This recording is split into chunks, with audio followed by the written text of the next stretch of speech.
त्या पट्टीवरती आणि ज्यावेळेस स्फोट झाला त्यावेळेस ती 2 बॉडी अशा साईडला पडल्या.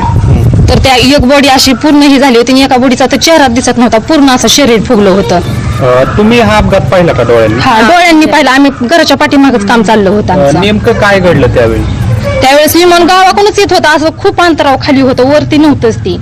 त्यांनी उतरायचा प्रयत्न केला पण ते दुसऱ्या फेरीला उतरायला गेल्यानंतर ती असं जाग्यावरच हे झालं, तिथं वर पट्टीवरती चढूच शकलं नाही.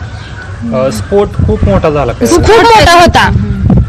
आणि नंतर काय परिस्थिती झाली स्फोटानंतर? स्फोट झाल्यानंतर आम्ही इथून पळालो, पाणी घेतलं पण ते आमची सुद्धा शक्यता नव्हती ते असं करायची, पाणी वाटण्याची. आम्ही खूप घाबरलेलो. त्यावेळेस दोन्ही साईडला 2 बॉड्या पडल्या होत्या आणि ती पूर्ण एक बॉडी ना, चेहरा तर काही दिसत नव्हता पण पूर्ण पांढरा शपथ माणूस आणि असं पूर्ण फुगलेली बॉडी होती.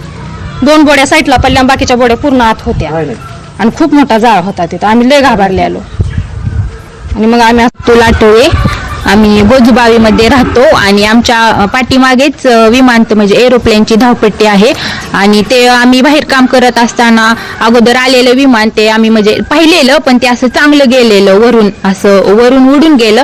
ते रिटर्न फिरून परत माघारी आलं आणि गावाकडे गेलं. गावाकडून आल्यानंतर ते खूप खाली म्हणजे आलतं आणि खाली आल्यानंतर आम्ही बाहेरच होतो. ते असं वरती जायचं, ते धावपट्टीच्या कडेला असं ते क्रॅश झालं आणि क्रॅश झाल्याबरोबर असं पलटी होऊन त्याचा असा मोठा स्फोट झाला. मग आम्ही पाहिलेलं, आम्ही बाहेरच होतो तेव्हा म्हणजे 8:45 पावणे 9ला ही घटना झालेली.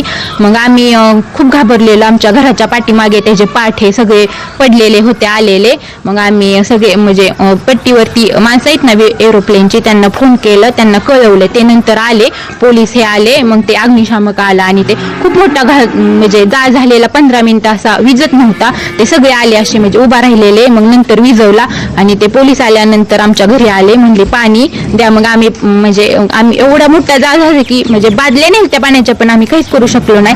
तरी पण त्या दिल्या आणि साईडला एक बॉडी पडलेली ती पाहिली, पण म्हणजे ते आम्हाला माहित नव्हतं कोणाची आहे. पण ती नंतर कळलं की अशी दादांची बॉडी होती आणि ते फक्त वरचं मुंडकं असं ते साईडला गेलेलं आणि खालची बॉडी होती ते पूर्ण फुगलेली आणि असे त्यांचे म्हणजे हातपाय असे मोठे झालेले सगळं ते पाहिलेलं. नंतर त्यांनी मग आम्हाला मग आम्ही कापड ब्लँकेट ही नवीन नेली आणि मग त्यांना असं म्हणजे ते गुंडाळलं. त्यांच्या हातात ते वॉची काहीतरी होतं. त्यानंतर ते माणसांनी ओळखले की हे दादाच आहेत, पण आम्हाला माहित नव्हतं आणि ही घटना खूप दुर्दैवी घडली. असं नव्हतं व्हायला पाहिजे, असं म्हणजे आम्हाला नव्हतं माहिती.